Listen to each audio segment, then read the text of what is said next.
कोल्हापूरचे पालकमंत्री प्रकाश आंबेडकर यांनी पोलीस प्रशासनाला स्पष्ट सूचना दिल्या आहेत की तरुणाईला व्यसनाच्या विळख्यातून वाचवण्यासाठी अवैध धंदे व ड्रग्ज विरोधात कठोर कारवाई करावी। तसेच गणेश उत्सव सामाजिक भान ठेवून साजरा करण्याचं आवाहनही त्यांनी केले।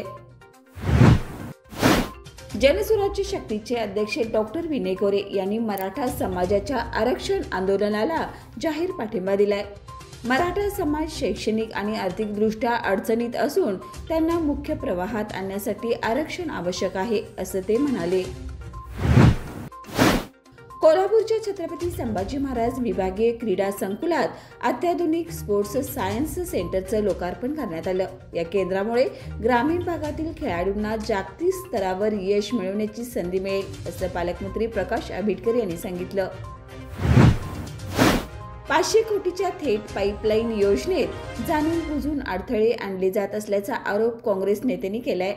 यामुळे शहरातील पाणी पुरवठा विस्कळीत झाला असून या संदर्भात आयुक्त कार्यालयात ठिय्या आंदोलन झालंय।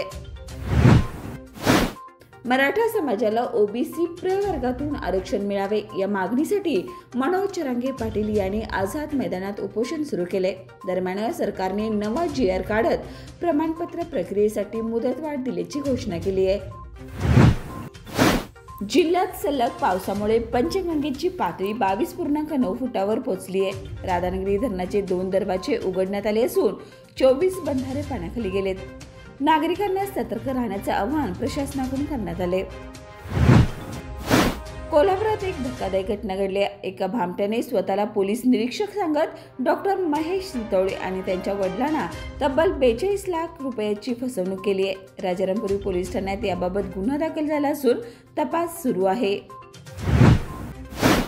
मुंबई उच्च न्यायालयाच्या कोल्हापूर खंडपीठाने ऐतिहासिक निर्णय देत तृतीयपंथी उमेदवारांना MPSC परीक्षेत अर्ज करण्याचा अधिकार दिलाय। हा निकाल संपूर्ण तृतीयपंथी समाजाचा विजय मानला जात आहे।